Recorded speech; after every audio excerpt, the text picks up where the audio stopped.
বাবা একটা কথা বলবো? হ্যাঁ বল। তুমি তো সবসময় বলো যে পাশের বাড়ির ছেলেটা দেখে কিছু শেখ, পাশের বাড়ির ছেলেটা দেখে কিছু শেখ। হ্যাঁ তো কী হয়েছে তাতে? ও প্রতিবার ক্লাসে ফার্স্ট হয়, ওর দেখে আমাকে তুমি বলে ভালো করে পড়াশোনা করতে। अच्छा আমি পড়াশোনা করেছি, ফার্স্ট হতে পারিনি, কিন্তু 1 থেকে 10 মধ্যে রোল তো করেছি। ठीक है ও ভালো খেলাধুলায়, আমিও তাই খেলাধুলা করি। ठीक है समझ गया ও পড়াশোনা করে দিনে 12 ঘন্টা, समझ আমি गया দিনে 6 ঘন্টা করি। এমন কেউ যেই সাইকেলটা ব্যবহার করে, যে সাইকেলটা ও চালায়, তুমি আমাকে সেরকমই সাইকেল কিনে দিয়েছো। তারপরে যেই স্যারের কাছে টিউশন পড়ে, তুমি আমাকে সেই টিউশনেতে ঢুকিয়েছো।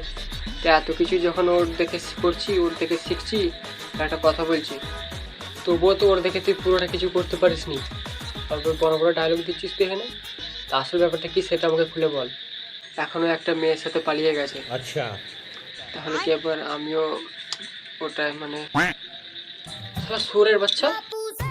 বাবা লাগছে, বাবা লাগছে, বাবা লাগছে, বাবা ছাড়ো ছাড়ো, বাবা লাগছে।